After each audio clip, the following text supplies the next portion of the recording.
নমস্কার বন্ধুরা, সবিতা কিচেনে সবাইকে স্বাগত। আজও আমি আরও একটা রেসিপি নিয়ে হাজির হয়ে গেছি। আজ আমি বানাবো পটল পোস্ত। এই পটল পোস্তটা কিন্তু খেতে ভীষণই ভালো লাগে। বড় থেকে ছোট সবাই কিন্তু এটা পছন্দ করে। গরম ভাত বা রুটি পরোটার সঙ্গেও কিন্তু এটা খাওয়া যায়। আপনারা বাড়িতে একবার বানিয়ে দেখুন আর গরম ভাতের সঙ্গে খান, দেখবেন আপনাদেরও ভীষণই ভালো লাগবে। বানানোটা খুবই সহজ আর খেতেও দারুণ স্বাদ। তাহলে আর দেরি না করে ঝটপট এভাবে বাড়িতে পটল পোস্ত বানিয়ে ফেলুন। তাহলে আমি এই পটল পোস্তটা কি করে বানালাম সেটাই দেখে নেওয়া যাক।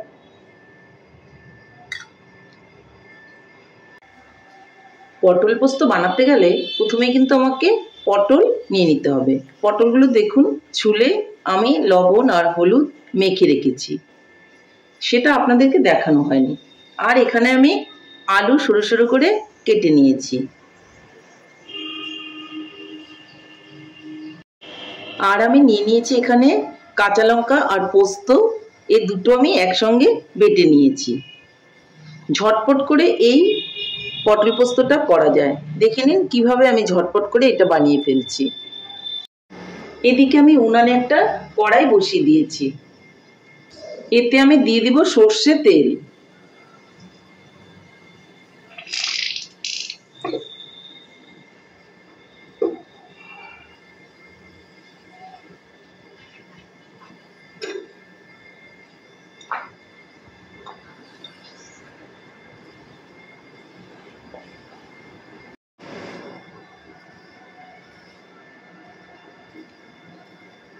অপরদিকে আমি এই আলুগুলোকে জল দিয়ে একটু সেদ্ধ করে নেব।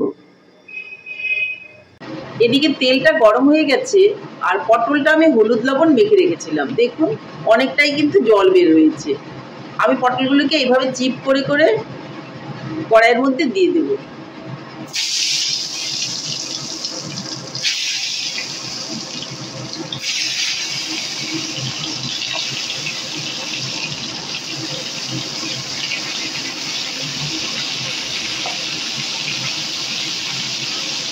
দেখুন কতটা জল বের হয়েছে।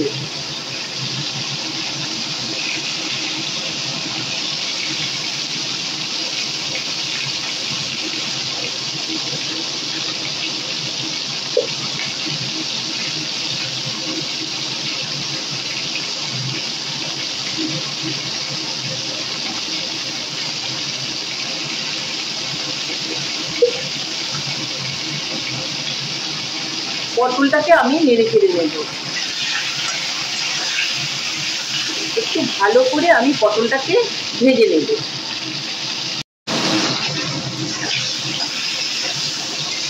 পটলটা দেখুন খুব সুন্দর করে কিন্তু ভাজা হয়ে যাচ্ছে।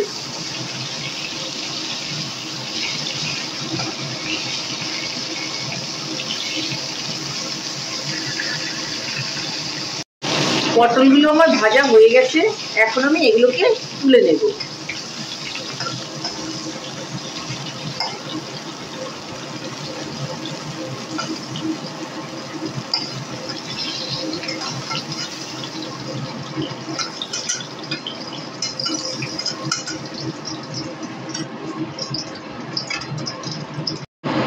এদিকে আমি আলুটাকে অল্প সেদ্ধ করে নিয়েছিলাম, আর এই তেলের মধ্যেই আমি এখন আলুটাকে দিয়ে দেব।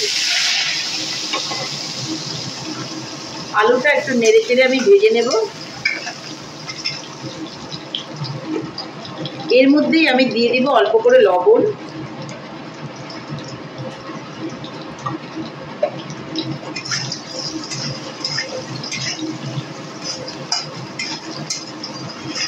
দেখবেন খুবই ঝটপট করে কিন্তু পটল পোস্ত হয়ে যাবে।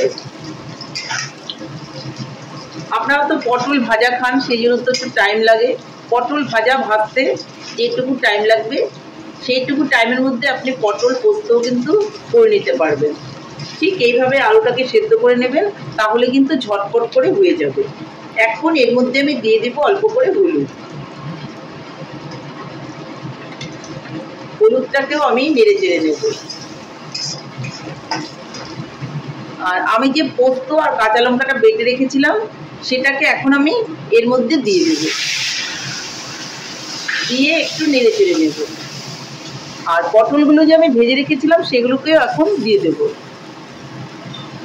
দিয়ে একটু আমি নেড়ে চেড়ে নেব।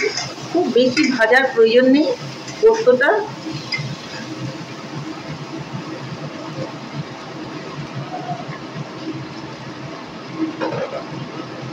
বাটিটা ধুয়ে আমি একটু জল দিয়ে দেব। আলুটাও সেদ্ধ করা আছে, পটলটাও ভাজা আছে, যার জন্য কিন্তু আমার খুব একটা সময় লাগেনি।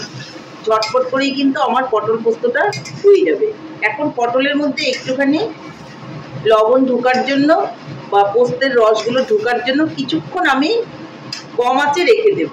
ঢাকনা দিতেও পারেন আবার নাও দিতে পারেন, তাতে কোনো রকম অসুবিধে হবে না। আমি এখন অল্প করে চিনি দিয়ে দেব। পোস্তের মধ্যে অল্প চিনি দিলে পরে টেস্টটা কিন্তু ভীষণই বেড়ে যায়।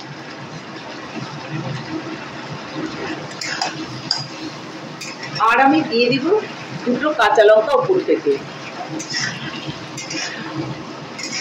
দেখুন কতটা সুন্দর হয়েছে, আলুগুলো সব সেদ্ধ হয়ে গেছে। আমি দেখাচ্ছি, এই দেখুন কেটে গেল।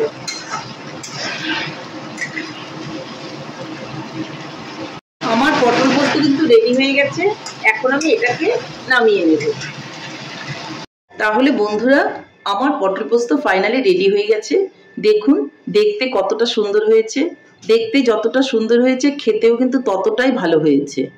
তাহলে আর দেরি না করে ঝটপট করে এভাবে পটল পোস্ত বানিয়ে ফেলুন, আর গরম ভাতের সঙ্গে খান বা রুটি পরোটার সঙ্গেও কিন্তু এটা ভীষণই ভালো লাগবে।